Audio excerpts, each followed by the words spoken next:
Panthers out in front, and they will get the football first. Second half action underway. And this will be a touchback as that sails over the end line. The offense ready to go, and again it's P.J. Walker at quarterback. And it was somewhat of a strange first half. He threw 3 interceptions, yet you look at the scoreboard, they got the lead. So you know what I think he did at the half? He stood up in front of the team, especially in front of the defense, and said, thank you. Appreciate what you've done. You guys have picked me up in a big way. And guess what? I'm going to get back to being who I am, which is pretty darn good. Let's go play the second half. Officially no gain on the play, and it's second down.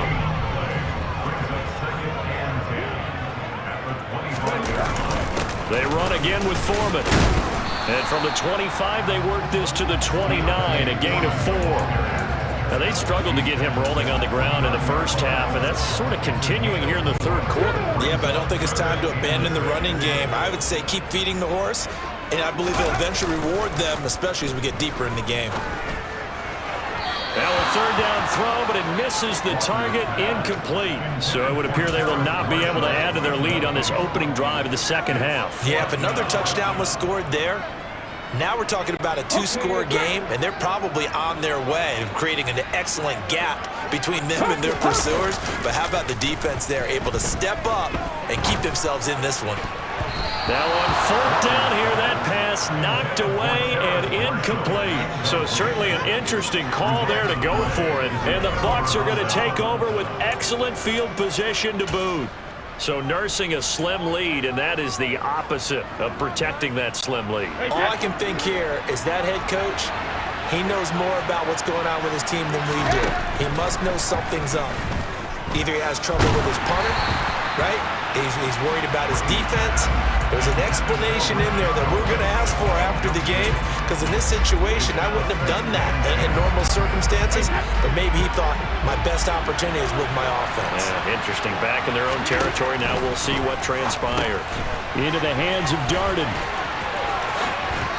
And he'll be marked down right at the 20-yard line. I see an extra defensive back on the field. A little surprise here on 3rd and 1. They'll try to pick this up on the ground with White.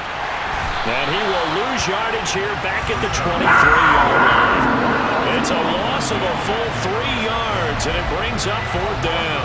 I think this running game, or should I say lack of one, is making this defense look better than what they really are.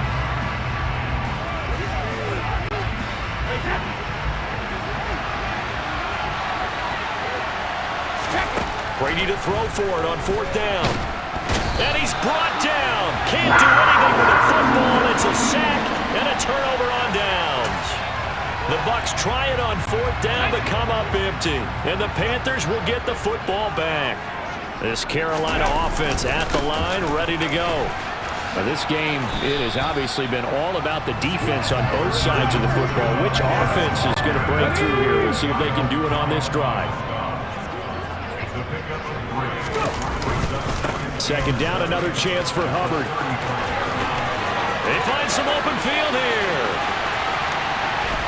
And he's going to be out of bounds, but not before he gets all the way down inside the 20-yard line. 57 yards rushing now on 8 carries for him so far. Well, you certainly have to give a little credit here because they're playing this game now at their pace. This is ball control football, sustained runs, taking their time, and making it work. So the big play means just like that, they'll operate from the red zone now on 1st down. They'll run with Foreman. This will be stopped about 2 yards shy of the marker. 8-yard gain, 2nd and 2. 8 yards the tally on that 1st down run. Here's 2nd and 2. Again, it's Foreman. And the stop will come inside the 5 at the 4. A 5-yard gain there makes it 1st and goal. Well, think of it like you would a typical boxing match. The person is on his heels and absorbing blows is having a tough time. That's what's happening to the defense right now because the offense is on his toes and punching. And there's another 1st down run right there. Hubbard is not going to advance very far. He'll be stopped right at the line of scrimmage. It's a gain of a yard, and it'll set up 2nd and goal.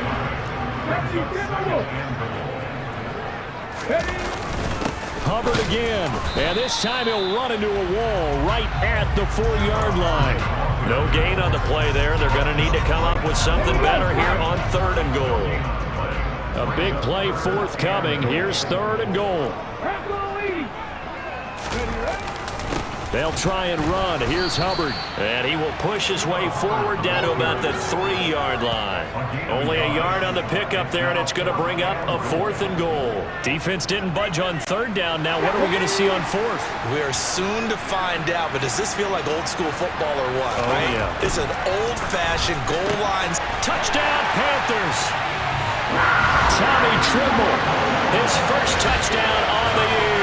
And the Panthers' decision to go for it pays off with 6 points. That seemed pretty ideal there for the offense, Charles. You take a little bit of time off the clock here in the 3rd quarter, decent length drive, and you pad your lead as well at the end of it. And what it does is lets you feel like you're in control of this game, even more so than a 2-touchdown lead, right? Because you've taken that time off, as you noted, which means they couldn't get you off the field. You ran your playbook the way you wanted to, and you gave your defense some rest. What a big-time drive in that situation. Now after the touchdown, here's Pinheiro to kick it off. Fields it right around the goal line.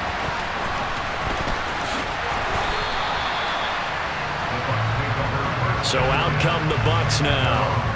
And on the last drive, they were in field goal range. They just opted not to kick it, didn't get it. How does that change the mentality this go-around? I don't think it changes much for the head coach because this is what he preaches all the time. Attack at all times in any spot on the field, and he likes touchdowns, not field goals. Now, your field goal kicker, you got to make sure you nurse him through and say, okay, don't worry about it. When we need you, you got to be ready to go. And the team, of course, loves to see points on the board.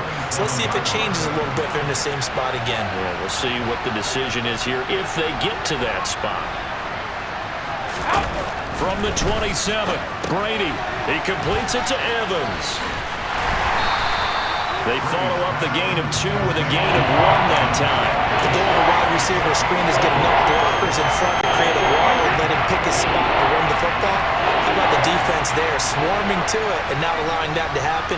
Did not let him get downfield.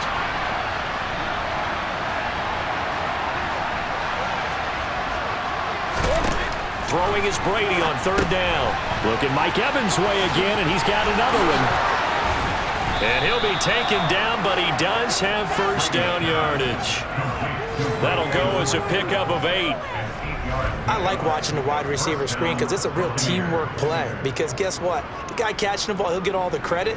But how about the people up to block in front of him, either fellow receivers or offensive linemen? That makes that play a really nice timing play, and sometimes it can break big.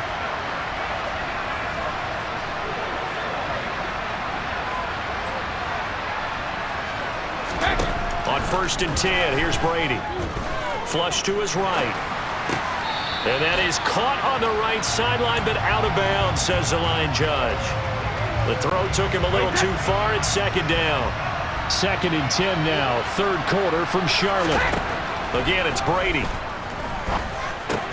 Delivering a pass here to Evans on the out route. They get 6. That'll leave them with 3rd and 4. But it appears that they read man defense and went to the out route. And what you have to do in that one is the receiver's got to make sure he works the defender towards the middle of the field to give himself space to cut to the outside and have that ball delivered with good timing, and they got it done. But he won't get close. Only a yard, 4th and 3. Well, they still have time to get him established, but in my estimation, they've got to pick up the urgency here. They've got to get quickly in and out of the huddle and run off a bunch more plays.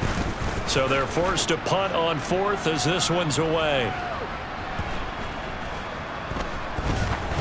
And a great job on special teams to down it, as this will be marked out inside the 5-yard line. That punt was near perfection as it checked up inside the 5-yard line. You never know where these things are going to go, do you? No, what was it? You got a John Heisman quote about that, right? Yeah, he said the football is roughly a prolate spheroid, which means it's going to bounce funny, and you never know where it's going to end up. Coming out with a jumbo package to start the drive. They'll start this drive out on the ground. And he is met in his tracks behind the line of scrimmage. Officially, it's a 1-yard loss. That's going to bring up 2nd and 11. With his size, he's a tough man to bring down, but they do a nice job there stopping his progress and not allowing him to get back to the line of scrimmage. A loss of a yard there to start out. That leads to a 2nd and 11.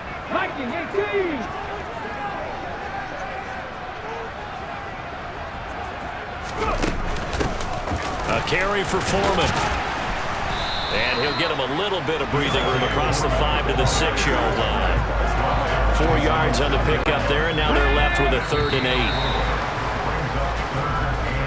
And as they come to the line, they will not be able to get off another play as time has run.